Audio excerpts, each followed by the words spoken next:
Hola a todos, hoy nos encontramos en el debate del milenio. Gracias a la tecnología con la que contamos hoy, hemos podido encontrar y traer a las mentes más brillantes del milenio. Con ustedes, Friedrich Nietzsche. Nietzsche. Nelson Mandela. Mandela. Sócrates. Sócrates. Y San Agustín. Agustín. Yo estaré en el papel de moderadora y seré Margaret Thatcher. Y soy Margaret Thatcher. Margaret. Estimados, el día de hoy nos reunimos por un compromiso muy importante y que ustedes conocen. Vamos a hablar del sistema penitenciario de El Salvador. Para esto les voy a contar un poco cómo va a ser la dinámica de nuestro debate. Cada uno tendrá a partir de este momento, digamos, un minuto para contar la problemática desde su punto de vista que hoy afecta a El Salvador. Luego tendremos un minuto para explicar el mejor y el peor escenario con los factores, las fuerzas opositoras y motivadoras. Luego tendremos un minuto para contar cada uno las posibles soluciones y tendremos 7 minutos para debatir únicamente. Luego procederemos a una votación y finalmente tendremos una solución por unanimidad para la problemática con la que nos reunimos el día de hoy. No siendo más, entonces tenemos un minuto. San Agustín, si quieres empezar, por favor, explicándonos cuál es el problema que tú ves hoy. Bueno, actualmente la oscuridad domina al hombre, pero esto no es nuevo, es algo histórico. La oscuridad viene desde el pecado original. El hombre es un ser imperfecto, por eso no podemos pretender que se mejore. Vemos que los chicos, los maras en El Salvador, están contaminados de maldad, pero debemos entenderlos como criaturas imperfectas.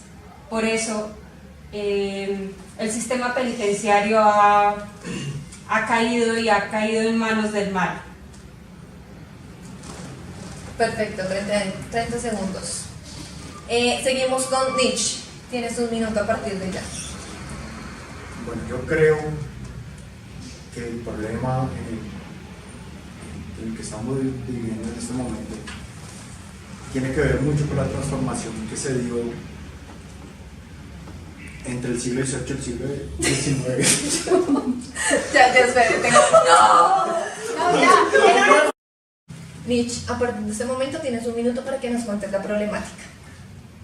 Bueno, yo creo que la cárcel en el siglo XVIII es un reflejo hoy en el siglo XX. El siglo XIX en el siglo XIX se quiso implementar un nuevo sistema en el que se le daba más humanismo al individuo, pero se ha ido perdiendo durante el tiempo. Entonces considero que el sistema penitenciario actual está generando más violencia y más delincuencia, sobre todo en estos grupos como los maras. Perfecto. Sócrates, es tu momento. Margaret, primero que todo, muchas gracias por habernos invitado a este gran debate. Para mí, el problema radica en dos perspectivas. La primera es que los maras carecen de educación, de respeto, de emociones, de motivación y de un motor de alma. No tienen nada que los guíe. Y como siempre lo he dicho, no se puede hacer lo justo si no se conoce. No existe la felicidad sin virtud, y la virtud en este caso es el conocimiento. Para mí radica ese problema. Por otro lado, les hago una pregunta a todos: ¿qué es la identidad? ¿Qué es el mal? Para mí puede ser una cosa, pero para ti. El mal es simplemente la ausencia de Dios. Puede ser para ti. Tenemos leyes ya determinadas en las que decimos qué es lo malo y qué es lo bueno. Para ti. Estamos devolviéndonos muchos siglos en la historia, es decir, que no sabemos qué es el mal y qué es el bien. Muchas gracias a todos por sus comentarios. Seguimos. Nelson, por favor, tienes un minuto para el problema. Hola, buenos días. Bueno, me gustaría empezar diciendo que para mí el problema radica en que antes de la cárcel debe haber una cuestión de la prevención del delito, ¿sí? Porque todas las personas encarceladas se vuelven personas que tienen derechos. Por ende, todo el tema de la dignidad y el valor del ser humano pues debe estar alineado en esto. Que si prevenimos el delito, pues no vamos a tener esa segunda parte que es el castigo como tal. Sin embargo, me gustaría citarme a mí mismo en este caso. Y digo, se dice que no se conoce a un país realmente hasta que se está en sus cárceles. No se juzgará a una nación por cómo trata a sus ciudadanos destacados, sino como trata a los más desafortunados. Muchas gracias, Nelson, por tu intervención.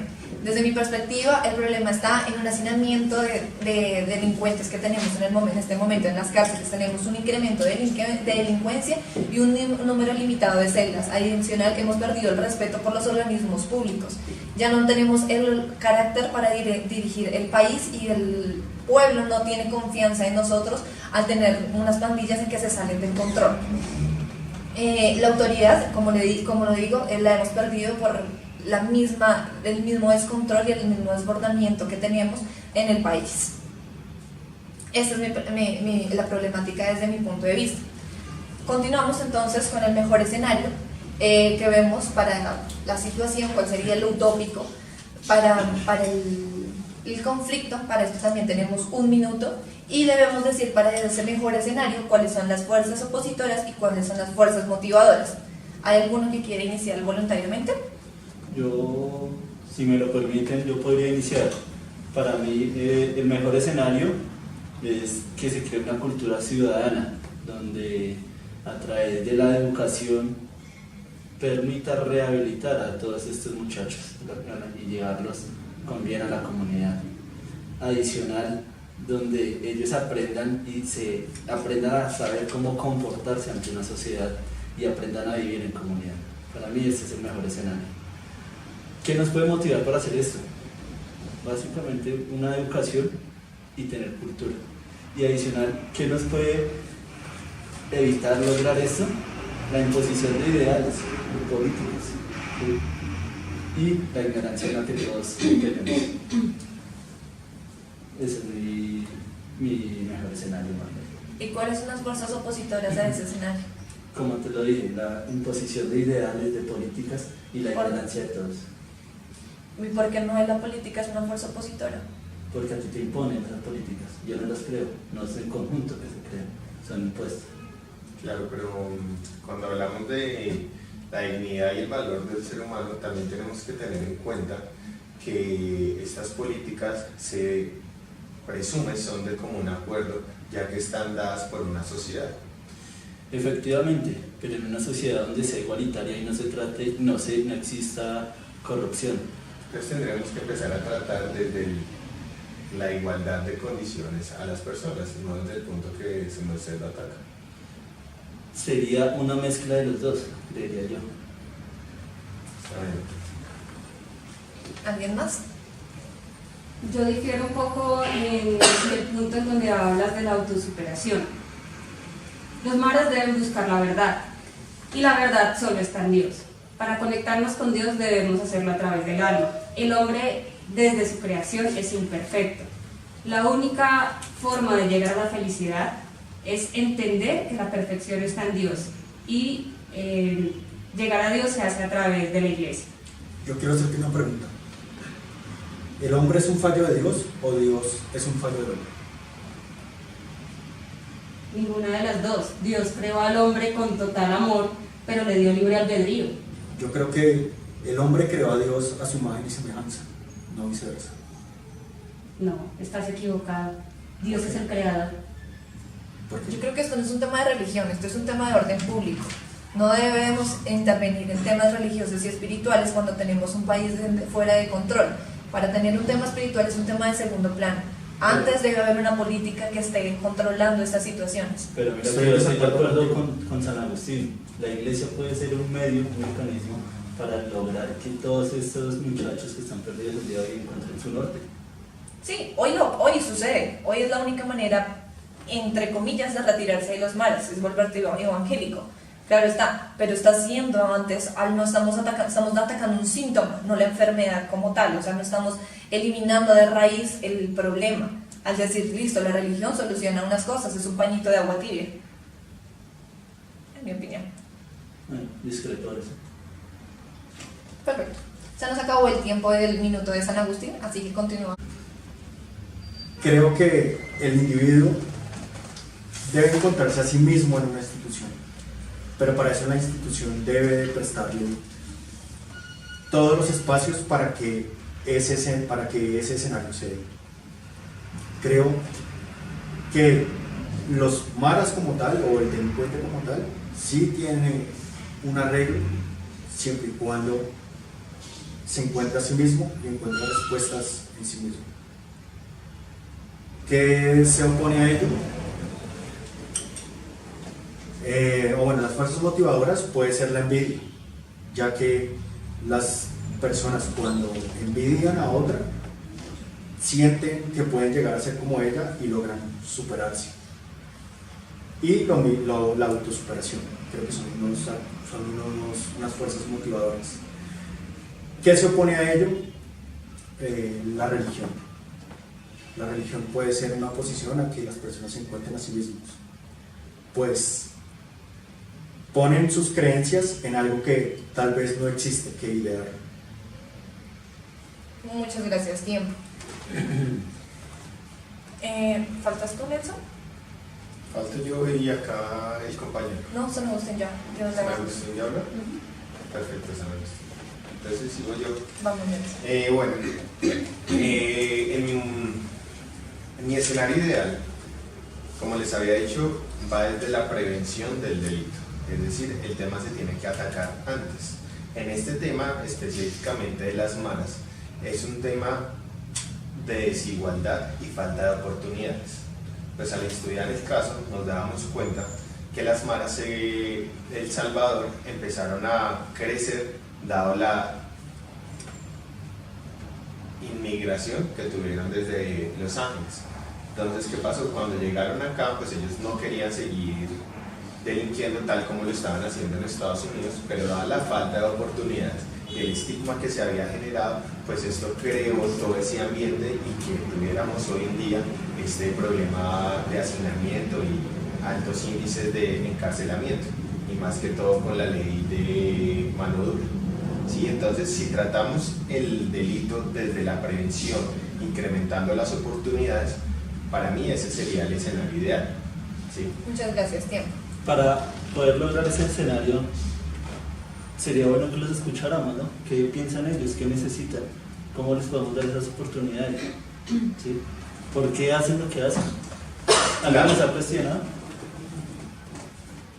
No creo que hayamos tenido el espacio para preguntarles.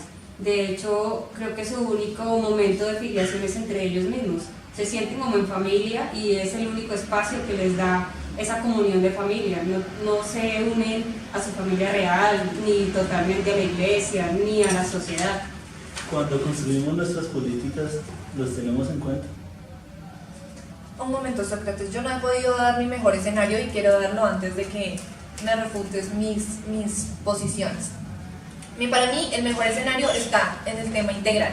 Estoy un poco relacionada con la opinión de Nelson, y es verdad que no podemos decir, o sea, venir a solucionar un pequeño conflicto cuando no hemos solucionado la raíz del problema. La solución es integral a nivel de impuestos, a nivel de políticas. Si tenemos unos impuestos imposibles, si no tenemos una calidad de vida que le estemos dando a todos los ciudadanos, obviamente esto va a repercutir en el tema de la delincuencia. No tenemos una calidad de vida, no tenemos oportunidades, la única opción que ven estos jóvenes, estas personas, es la delincuencia. Si no nos vamos atrás 3 pasos y nos quedamos en el último punto, cuando ya tenemos la delincuencia y las manzanas dañadas, ya ahí estamos atacando únicamente un síntoma, como lo venía diciendo. Tenemos que empezar desde la organización del país. ¿Por cómo organizamos este país? Este país está desordenado, está desequilibrado, no tenemos un ingreso interno que permita a estas personas mantenerlas cómodas, y tenemos un gasto público inmenso al tener que mantener estas cárceles. Entonces estamos desbordados en gastos y no tenemos un ingreso o una manera de mantener a los ciudadanos de darles una alternativa de vida que no sean las calles y las pandillas. Mi mejor escenario es una vida integral, una vida con la que se reduzcan los índices de delito, y para eso necesitamos oportunidades de empleo, educación, viviendas, solucionar el tema de la familia. La familia es el centro de la sociedad y el centro de la sociedad hoy está vulnerado. Entonces, hoy las únicas oportunidades que tienen estos niños es salir y delinquir porque no hay otra manera. Ese es mi escenario utópico o ideal. Obviamente contamos con una deuda externa, contamos con una cantidad de fuerzas opositoras que no permiten que un país en su desarrollo pueda salir adelante fácilmente. Ese es mi mejor escenario.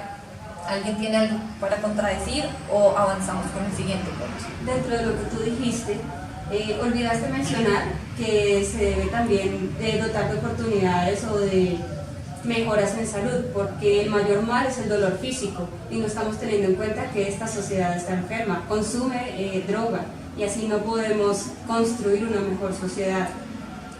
Estoy de acuerdo contigo, San Agustín, por eso es una vida integral, una vida en la que todos los aspectos de la familia y de la persona se vean involucrados, que es lo que hoy pretende y el objetivo de la política en cualquier país. Antes de continuar, desde lo que plantea Margaret y desde lo que planteo yo, nuestro escenario utópico va desde antes de la problemática, ¿correcto?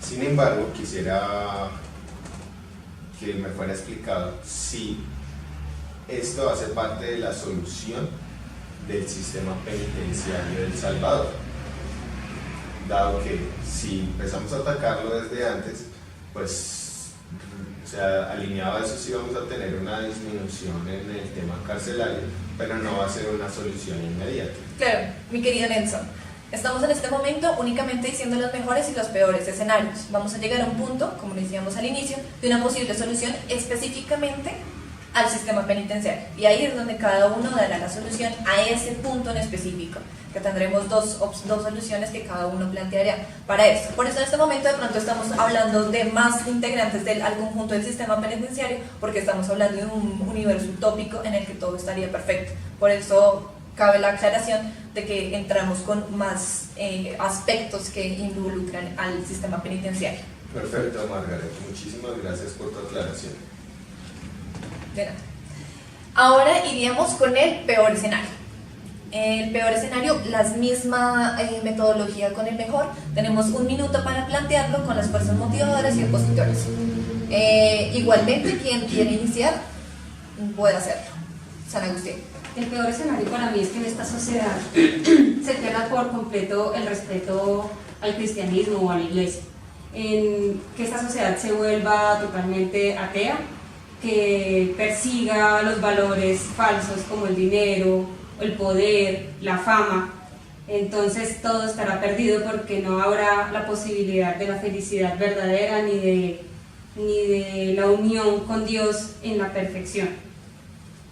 Ese sería el peor escenario, y lo que lo motivaría o lo que lo ayudaría a generar sería que los mismos maras se armen, consigan dinero, ataquen a la sociedad civil, los niños crezcan viendo esta realidad y no conciban otra realidad y no conozcan de Dios, no conozcan las virtudes y no conozcan los valores. Yo creo que la felicidad no es algo que se pueda encontrar en la fe, pues carece de verdad, no se puede medir. Entonces tu felicidad es imperfecta, está en la ciudad del hombre y no en la ciudad de Dios. Por eso mismo creo que es imperfecta, o sea,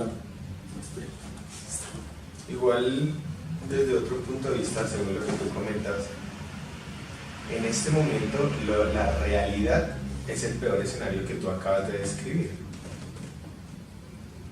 Podría llegar a ser el peor escenario, pero seguramente no están en el fondo de la sociedad, aún creen en la religión, aunque no es el cristianismo sino la sociedad evangélica, pero aún respetan eso.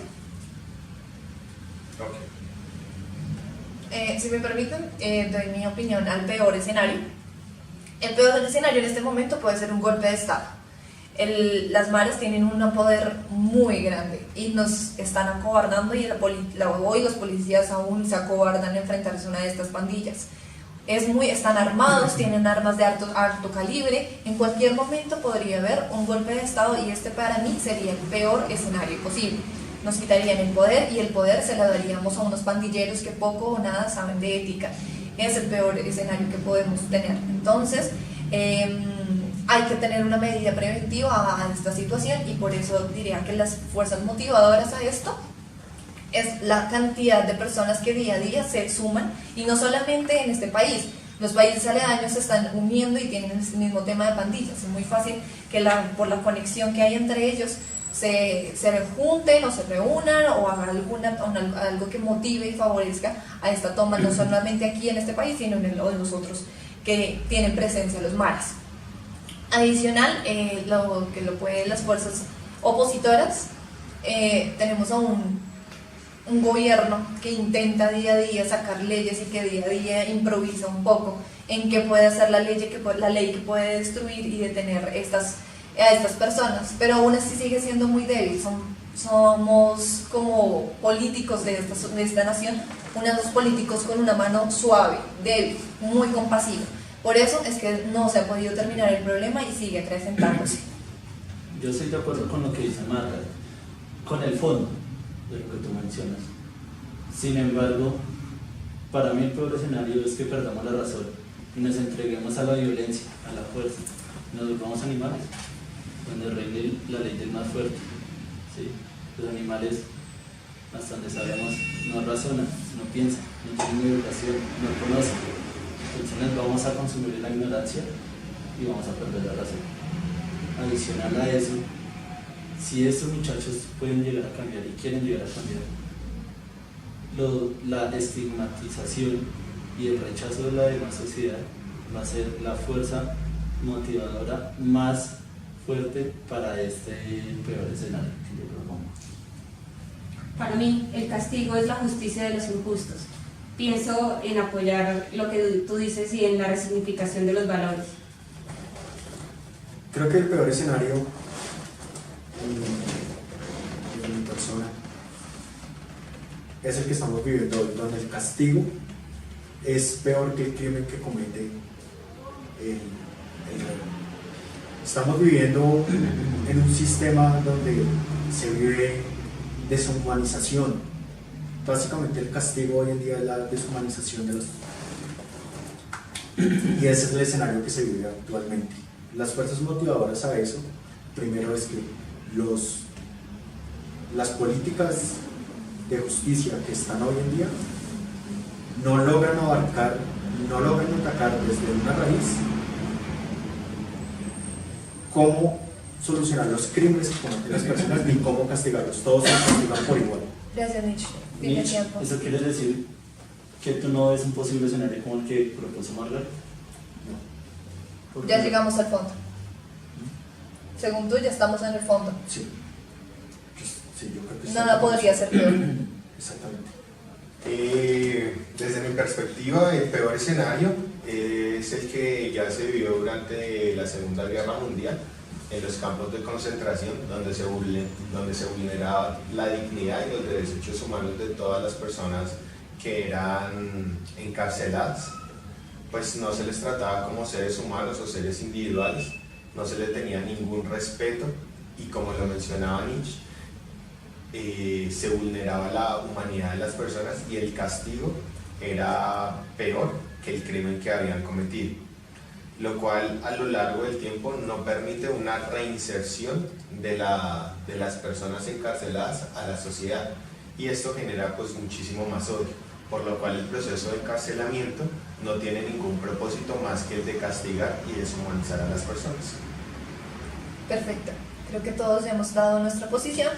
Bienvenidos de nuevo después de esta pausa. Continuamos nuevamente con las posibles soluciones que cada uno va a presentar a la dificultad que hemos traído durante el debate. Para esto nuevamente les explico cómo son las reglas. Tenemos 1 minuto para hacer la explicación de cada una de las posibles soluciones, y al final o durante la conversación tenemos un aproximado de 7 minutos para estar debatiendo las soluciones que cada uno propone. Voluntariamente, ¿alguien quiere exponer sus posibles soluciones? Nelson, vamos. Bueno, pues cabe aclarar que esta solución ya está estipulada en las reglas Mandela, ¿sí? Es un conjunto de reglas enfocadas en el sistema penitenciario, pero entonces tengo 5 hitos importantes como resumidos, entonces se los voy a mencionar, y en eso se basa pues mi postura de la solución. La primera: no se debería agravar el sufrimiento que implica la privacidad de la libertad, es decir, lo que mencionábamos anteriormente con Nietzsche, que no deberíamos castigar peor que el crimen.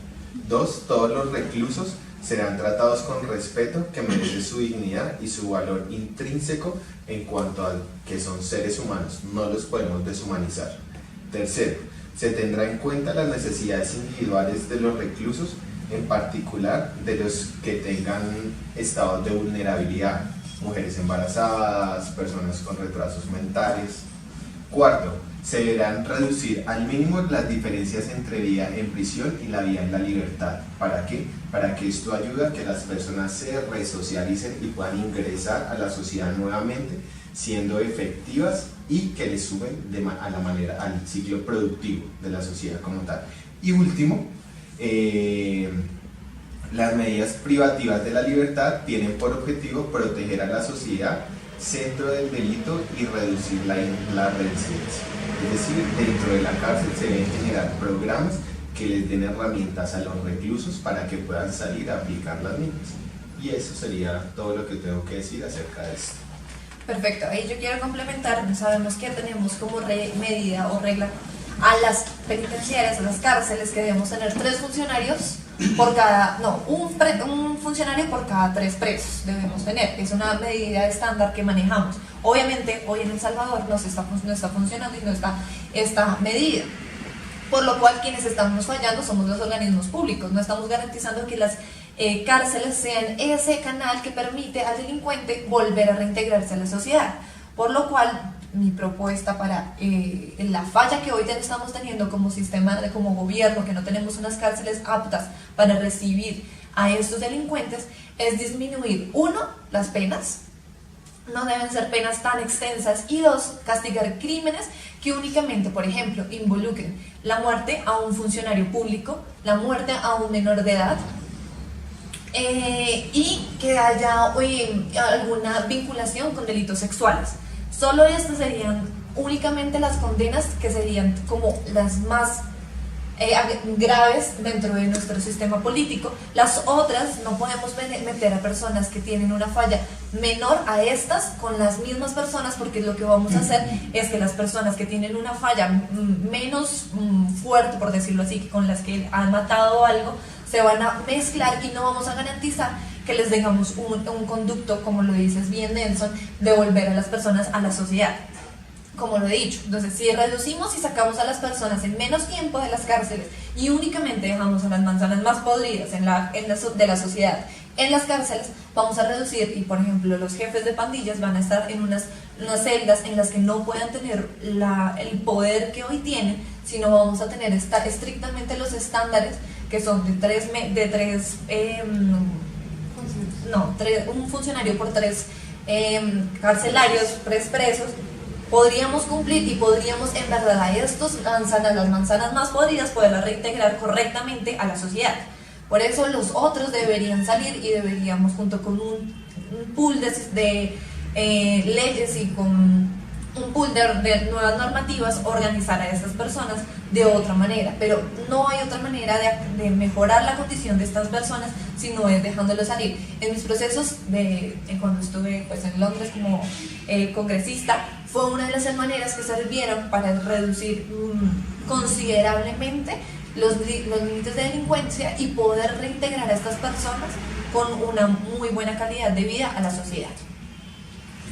Yo ahí, si me permiten, quiero comentar algo, y es que si nos vamos al sistema, o sea, lo que tú mencionas de que 1 por cada 3 son cárceles que están bien estructuradas, entonces, por un lado, quitaríamos la parte del hacinamiento que se está presentando en El Salvador. Sin embargo, si nos vamos al sistema penitenciario de los Estados Unidos, todas estas reglas se cumplen, ¿sí? Sí. Pero resulta que aún así, la cantidad de encarcelados es altísimo. Es muy alto la cantidad de personas que están en las cárceles. Sin embargo, aún teniendo las condiciones que tú acabas de describir, son personas que no se reintegran a la sociedad. Justamente entraría mi segunda posible solución, y es la pena de muerte.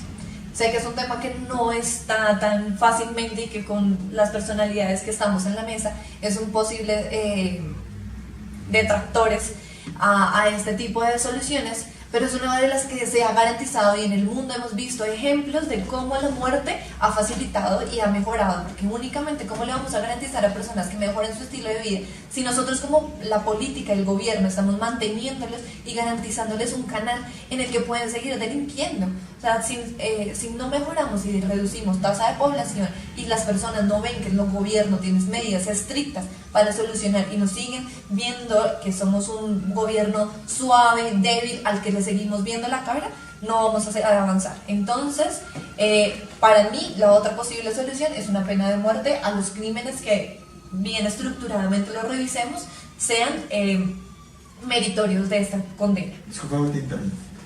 Caso de Moa, siglo XVIII. El hombre lo atan de las manos, de los pies, luego con un alicate le quitan partes de carne y luego sobre ellas se me cayó esto. ¿Y luego sobre ellas? Luego sobre ellas vierten aceite hirviendo y luego lo descuartizan jalándolo de sus miembros con caballos. ¿Eso es lo que propones? No, eso es una tortura, exactamente. Las penas de muerte hoy han mejorado y hoy, siglo XXI, también tenemos otras maneras de hacer. Sin embargo, la pena de muerte va en contra de la dignidad y el valor del ser humano. O sea, tú como gobierno no puedes decir... Hoy tenemos aún más de 20 países que tienen esta manera de ejecución. Sí, pero la violencia Y es más cuando violencia. llegamos, sí, yo lo sé y por eso o sea, tenemos un tema de sobrepoblación, un tema de falta de calidad de vida, un problema de hacinamiento, un problema en la que la guerrilla o estas pandillas tienen mayor poder que el mismo gobierno. Es mi manera de enfrentar una crisis que tenemos en el país. Es la única manera de enfrentarnos a algo que se está saliendo y desbordando de las manos. ¿Cómo vamos a garantizar que los niños que están naciendo no sigan en ese mismo conducto? ¿Cómo vamos a garantizar que El Salvador siga adelante si vamos a seguir revueltos entre las mismas manzanas? Es decir, que Estás tomando la pena máxima en tus manos y te recuerdo que Dios es el único que da la vida. Entonces no solo estás generando violencia por violencia, sino estás dejando esa semilla de odio también en su familia. Y quiero recordarte que las maras tienen una gran filiación hacia su familia, entonces, Su familia delincuente. Sí, y pero su familia genética. Entonces lo que estás Sí. generando son nuevas Hay generaciones muchos huérfanos. creciendo en el odio. Vas Y a ahí- bajar más los órganos con las muertes, ¿no? Claro, pero por una justa causa, no por simplemente una tortura, una discusión que se encontraron dos pandillas en la calle y murieron, y eso no quiere decir que la familia esté bien, porque si justamente hoy un hombre quiere dejar la pandilla y salir para a cuidar a sus hijos, la pandilla misma, su familia, que dices tú, no lo deja salir. Pero está la vía Tú de... mencionas una justa causa, que es justicia para ti, que es justo para ti. Una justa causa es cuando hay una muerte, cuando tenemos un menor de edad involucrado. Tuvimos el caso en el que se subieron las pandillas de las maras a un bus y mataron a todos, habiendo menores de edad, jóvenes, adultos, y los mataron simplemente para darnos una advertencia a nosotros como Estado de que ellos no iban a permitir que hubiese una extradición. Entonces, si nosotros dejamos y nos amedrentamos por ellos, ¿qué podemos hacer? Mano fuerte. Es la única manera. Todos somos personas diferentes en esta mesa. El hombre es imperfecto. El hombre es imperfecto, la pena de muerte, los principios de Mandela. Partiendo de eso y partiendo de que no existe una justicia si no se tiene un conocimiento de que para cada persona lo justo es una cosa totalmente diferente, yo planteo la siguiente solución. Y esa solución, la solución que yo les traigo hoy, queridos compañeros de debate, es cambiar el propósito. Cambiemos el propósito de estos muchachos.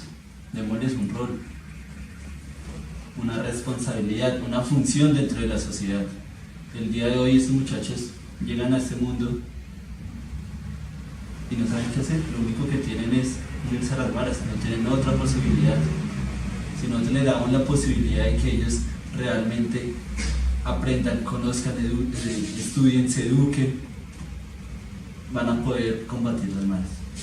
Y partiendo de eso, es una solución de raíz, que ya las cárceles no van a estar llenas, ya no va a haber a quién llevar. Si la sociedad conoce, tiene educación y un sentido de pertenencia y de cultura, nos vamos a tener por qué llevar. Partiendo de eso, esa es mi solución. Estoy de acuerdo con Sócrates y propongo una cárcel donde el sistema sea sostenible, donde los presos puedan trabajar para generar recursos para la misma cárcel y también alcancen para que cuando salgan tengan un sustento. Adicional a eso, se proponen dos sistemas de justicia, pues uno de ellos, el crimen debe ir totalmente enlazado con el castigo. Es decir, si un preso llega a la cárcel por el delito de robo, el robo viene de ser perezoso, entonces se debe poner a trabajar, se le debe enseñar a trabajar. Otra instancia que debe tener la institución es que debe haber espacios para que ellos se eduquen, aprendan unas nuevas labores, porque lo único que han aprendido es a delinquir, sobre todo con este tema que tenemos de los mares. Debe haber un espacio para la disciplina, debe haber un espacio para compartir también, para que ellos se encuentren a sí mismos, para que generen una identidad propia y no dependan de una sola, no dependan de una tribu. Y por último, siempre debe estar cuidándose la dignidad humana. Perfecto. Ahí completamos tu tiempo. Tal como lo dice Nietzsche, Dios provee el viento, pero es el hombre el que debe izar la vela. Y concuerdo en que el trabajo dignifica al hombre. Así que, aunque entendemos a estos jóvenes como personas con necesidades, con metas y sueños, y oran a Dios por ello, también dependerá de ellos en cumplir sus metas y misiones a través del trabajo. Propongo que a través de la cárcel se generen, y con apoyo de entidades gubernamentales, se generen trabajos, primero educación en el trabajo y luego trabajos que generen medio de sustento dentro y fuera de la cárcel. Somos criaturas destinadas a intuir a la virtud y al amor. Solo descubrimos el carácter de una persona si descubrimos lo que ama. Si descubrimos que ellos aman su filiación en la Mara y que en cada Mara podemos, y ya está como segunda solución, podemos crear una iglesia por cada Mara, llevándolos a que esa iglesia sea la guía para las nuevas generaciones, para los niños. Tendremos generaciones sanas, libres de los vicios como la droga y como el amor por las armas y el poder. Esas son mis dos Me soluciones. gusta lo que plantea San Agustín, porque ya estás un poco más abierta al pensamiento moderno, donde hay muchas iglesias, una por cada Mara. Muy bien. A mí la verdad es que no me parece nada. Siento que básicamente tener muchas iglesias no es garantía de nada. Como lo decía, para mí hay que tener un gobierno estructurado y mano dura contra los que hacen el mal. Si los dejamos que nos amedrenten con sus crímenes y todo esto, y no tenemos una respuesta contundente y fuerte como lo que ellos hacen, tener una iglesia básicamente no va a ser la respuesta de nada, va a ser simplemente la opción, porque no hay una obligación de nada con Dios. O sea, simplemente ellos van y el que quiere ser bueno puede hacerlo. Eso sí, a nivel espiritual los forjamos así, pero sabemos si esas personas tienen la intención de ser unas personas espirituales, tienen la intención de ser unas personas que van con regularidad a la iglesia y se someten a lo que son las palabras de Dios. Si no lo hacen hoy con la justicia del hombre que está ahí, que está latente y que los puede llevar a una cárcel, ¿cómo lo hará con la justicia de Dios? Qué pena, Margaret. La vida es sagrada y tú no puedes tomar la vida de los demás. Es un regalo de Dios. No puedes disponer ni tomar medidas encargándote de la vida de los demás. Perfecto, entiendo tu posición, Igual pero sabes que no la respaldo ni la comprendo. Igual yo también quiero apoyar en ese sentido a San Agustinito, y es que los encarcelados automáticamente se convierten en sujetos de derecho, por lo cual tú no puedes entrar a vulnerar todas esas cosas que forman a las personas como seres humanos, disponiendo de su vida y determinando qué acciones son las que deberían llevar la pena de muerte, aun cuando estas personas hayan cometido un acto de homicidio, son personas que son producto de las malas políticas que tiene tu gobierno, por lo cual tú tienes que asumirlo y más bien apoyar a esas personas para que puedan volver a ser fuertes en tu sociedad y puedan aportar algo. Yo Claro, estoy de yo acuerdo solo- con mis dos amigos, Margaret, porque esto se nos va a volver un conocimiento de muerte para todas las personas que lleguen acá. Entonces, si vamos a empezar a matar, lo único que vamos a conocer es la muerte. Y el conocimiento es lo que nos va a quedar. Yo entiendo su posición. La pena de muerte no es algo que para cualquier gobierno, para cualquier tipo de sociedad sea fácil de asumir. Entiendo las posiciones y sabía que iba a ser un tema de conflicto. Sin embargo, es la única manera que yo veo y que ahí adicional pongo otra propuesta. Sé que hay un tema de gobierno, pero les pido que revisemos ejemplos en el mundo. No solamente estamos hablando que esto se haya presentado en El Salvador, se ha presentado en el mundo entero y muchas de las soluciones se han visto a través de la pena de muerte. No Margaret, es que pero Sí, seamos pero es que de los gobiernos no le han dado un porqué de vivir a las personas. Claro, claro, yo entiendo y ustedes siempre tendrán alguna manera de refutarme, lo entiendo perfectamente, pero ustedes también saben la dificultad que estamos y encontrar una solución que simplemente venga a decirles que los vamos a educar, diciéndoles esto y aquello, es una transición muy larga, de Margaret, mucho ¿en qué proceso otro y de país mucha conoces? inversión. ¿En qué otro país conoces que exista algo similar a los mares? Pero el tema de la corrupción se ha acabado en temas como, por ejemplo, en Asia se ha terminado con el tema de corrupción. Cualquier persona que comete algún acto delictivo contra el gobierno tiene la pena de muerte. Y así es como han salido adelante muchos de esos países asiáticos. Tú Sí, tienes pero toda la razón. las personas no son corruptas porque existe la pena de muerte. Perfecto. No son corruptas porque están en un sistema educativo diferente al nuestro. No, yo lo entiendo perfectamente y por eso desde el inicio del debate también dije que teníamos que tener soluciones integrales que solucionaran porque nosotros como gobierno estamos fallando a darle un establecimiento que sea apto para reintegrar a las personas. No tenemos cárceles, no tenemos lugares donde llevar a estos presos, por eso mismo como gobierno estamos fallando. Entonces tenemos la vía de solucionar y hacer unas cárceles dignas para estas personas y reducir el hacinamiento, que es una de las primeras propuestas que hago, o la segunda es vía la ejecución. Como sabemos, es muy difícil llegar a un consenso, por eso vamos a hacer una votación y cada quien va a votar por las opiniones que todos pusimos en juego. Para eso cada uno tiene una papeleta en la cual vamos a tomar las decisiones que queramos tomar respecto a los conflictos que vimos y finalmente tener una posición unánime entre los que estamos en esta mesa. Yo antes de que voten quisiera hacerle una pregunta directamente acá a Margaret y Ley. ¿Qué sigue? ¿La purga? Podemos votar. Sí, de acuerdo con Marlene. Y yo quiero dejarles algo antes de la votación. Lo correcto es correcto aunque nadie lo haga. Y lo incorrecto es incorrecto aunque todos lo hagan. Y recuerden que no existe la felicidad sin conocimiento, ni la virtud sin el mismo conocimiento. Mano dura, amigos.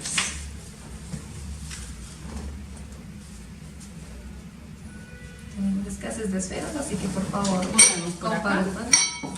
Es secreto el voto.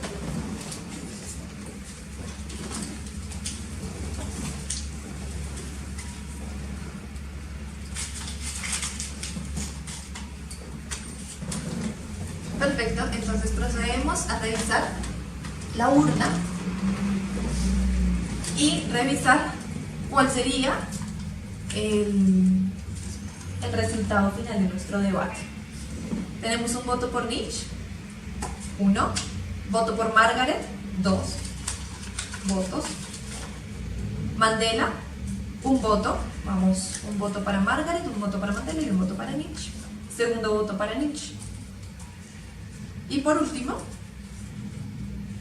tercer voto para Nietzsche. Nietzsche, eres el ganador del debate y nos gustaría que nos hicieras como una profundización sobre las propuestas que hiciste y que pues eres finalmente el ganador del debate. Quiero hacer un paréntesis. Esa votación la hicimos desde cada persona individualmente, dejando aparte los personajes que cada uno en esta mesa estaba representando. Fin del paréntesis. Procede, Nietzsche. Bueno, muchas gracias por el apoyo. Vamos, Nietzsche. Bueno, muchas gracias a todos por el apoyo. Mi propuesta se basa en generar una institución que sea autosostenible, donde los presos entren y aprendan alguna labor, donde puedan trabajar y ese dinero que se recaude de ese trabajo haga sostenible a la institución y también genere recursos para cuando ellos salgan a reintegrarse a la sociedad. Lo segundo es que la institución les ofrezca tanto formación académica, formación en este caso de conocerse a sí mismo, porque pienso que desde el individuo es que se conoce la persona. Y lo tercero es lo último es sacar personas reformadas que se puedan entregar a la sociedad y puedan aportar de alguna forma a la labor. Perfecto, muchísimas gracias por sus conocimientos y por sus opiniones. Con esto creo que damos por cerrado el debate. Que tengan un buen regreso a sus tiempos, a sus tumbas. Que estén muy bien. Muchas gracias.